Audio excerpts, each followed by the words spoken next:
സിംഗപ്പൂരിൽ വീണ്ടും ചരിത്രം സൃഷ്ടിച്ച് പീപ്പിൾസ് ആക്ഷൻ പാർട്ടി. രാജ്യത്തെ ഭരണകക്ഷിയായ പീപ്പിൾസ് ആക്ഷൻ പാർട്ടി 14ാമത് പൊതു തിരഞ്ഞെടുപ്പിലും വമ്പിച്ച വിജയമാണ് നേടിയത്. 1965-ൽ സ്വാതന്ത്ര്യം നേടുന്നതിന് മുൻപ് തന്നെ അധികാരത്തിലെത്തിയ ഈ പാർട്ടി അതിനുശേഷം ഒരു തിരഞ്ഞെടുപ്പിലും പരാജയപ്പെടാതെ തുടർച്ചയായി അധികാരത്തിൽ തുടരുകയാണ്. ഇത്തവണയും അധികാരത്തിൽ തുടരാൻ PAPക്ക് ജനങ്ങൾ അവരുടെ പിന്തുണ നൽകി. 97 സീറ്റുകൾക്കായുള്ള പോരാട്ടത്തിൽ ആകെ 87 സീറ്റുകളിലാണ് PAP വിജയിച്ചത്. വലിയ ആത്മവിശ്വാസമാണ് ഈ സുവർണ വിജയം പാർട്ടിക്ക് നൽകുന്നത്. ഇതൊരു വമ്പിച്ച നേട്ടമാണ്. ഏതൊരു രാജ്യത്തും ഒരു പാർട്ടി അധികാരത്തിൽ തുടർച്ചയായി 6 ദശകത്തിലധികം നിലനിൽക്കുന്നത് അപൂർവമാണ്. എന്നാൽ സിംഗപ്പൂർ സാക്ഷ്യം വഹിച്ചുകൊണ്ടിരിക്കുന്നത് അത്തരമൊരു ഭരണത്തിനാണ്. പക്ഷേ അതിനു പിന്നിലുള്ള ഘടകങ്ങൾ ആഴത്തിൽ മനസ്സിലാക്കേണ്ടതുണ്ട്. PAPയുടെ ഈ തുടർച്ചയായ വിജയം ശരിക്കും ജനസമൂഹത്തിന്റെ ആശങ്കകളും പ്രതീക്ഷകളും പ്രതിഫലിപ്പിക്കുന്നതാണോ, അതോ രാഷ്ട്രീയ രംഗത്തെ അസമത്വമാണോ അതിന് കാരണമെന്നതിൽ ഇരുഭാഗത്തും വാദങ്ങളുണ്ട്. ഈ തിരഞ്ഞെടുപ്പിൽ പ്രതിപക്ഷത്തിന് വലിയൊരു സ്വാധീനമുണ്ടാക്കാൻ കഴിയാതിരുന്നതും PAPയുടെ നേട്ടത്തിന് വഴിയൊരുക്കി. 15ഓളം കക്ഷികളാണ് ഭരണകക്ഷിയെ നേരിടാൻ രംഗത്തെത്തിയത്. എന്നാൽ അവരുടെ പരസ്പര ഐക്യരാഹിത്യവും വിഭജിത നിലപാടുകളുമാണ് അവരുടെ ശക്തി ദുർബലമാക്കിയത്. 26 സീറ്റുകളിൽ മാത്രം മത്സരിച്ച പ്രധാന പ്രതിപക്ഷമായ വർക്കേഴ്സ് പാർട്ടി വെറും 10 സീറ്റുകളിലാണ് വിജയിച്ചത്. ശേഷിച്ച എല്ലാ മണ്ഡലങ്ങളിലും PAP തിളങ്ങി. ശക്തമായ ഒരു പ്രതിപക്ഷമില്ലാതെയാണ് PAP വീണ്ടും വിജയം നേടിയത്. PAPയുടെ വിജയത്തിന് പിന്നിൽ മറ്റ് പല കാരണങ്ങളുമുണ്ട്. അവർ എല്ലാ സീറ്റിലും മത്സരിച്ചു. അവർക്ക് വലിയ അംഗബലമുണ്ട്. പാർട്ടിക്ക് ഭേദപ്പെട്ട സാമ്പത്തിക ശക്തിയുണ്ട്.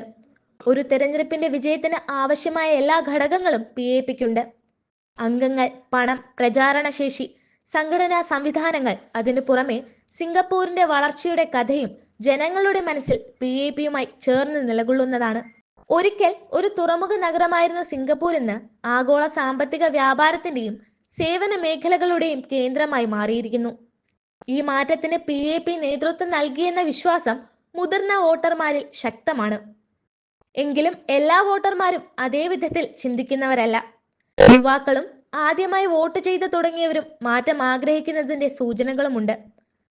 വർക്കേഴ്സ് പാർട്ടി നേടിയ ചില വിജയങ്ങൾ അതിന്റെ തെളിവാണ്. ചില മണ്ഡലങ്ങളിൽ PAPയെ ശക്തമായി നേരിട്ടും അവർ വോട്ട് ശതമാനത്തിൽ മുന്നേറ്റം നടത്തി. പ്രധാനമായും ജീവിച്ചിരിക്കാനുള്ള ചെലവ് കുറയ്ക്കണമെന്നതും സാമൂഹിക സുരക്ഷാ സംവിധാനം മെച്ചപ്പെടുത്തണമെന്നതുമാണ് അവരുടെ പ്രചാരണത്തിന്റെ മുഖ്യ വിഷയമായിരുന്നത്. ഇതെല്ലാം സുതാര്യമായി കാണുമ്പോൾ ജനങ്ങളിൽ ഉണ്ടാകുന്ന പ്രതീക്ഷകളും പരസ്യമാണ്. ഇവിടെയാണ് വിമർശകരുടെ ആരോപണങ്ങൾക്കും പ്രാധാന്യമേറുന്നത്. സിംഗപ്പൂരിൽ തിരഞ്ഞെടുപ്പുകളിൽ മറ്റ് കള്ളത്തരങ്ങളൊന്നുമില്ല. എന്നാൽ രാഷ്ട്രീയമായ പക്ഷാപാതം നിലനിൽക്കുന്നു. മുഖ്യധാരാ മാധ്യമങ്ങളെ PAP ശക്തമായി നിയന്ത്രിക്കുന്നതായി ആരോപണമുണ്ട്. തിരഞ്ഞെടുപ്പിന് മുൻപ് മണ്ഡല അതിരുകൾ മാറ്റുന്നത്, അതായത് ജെറിമാൻഡറിംഗ് എന്ന വിളിപ്പേരിൽ ചില പ്രദേശങ്ങളിൽ അവരുടെ വിജയത്തിന് അനുകൂലമായ രീതിയിലുള്ള ക്രമീകരണങ്ങൾ നടത്തുന്നത് ആക്ഷേപത്തിനിടയാക്കുന്നു.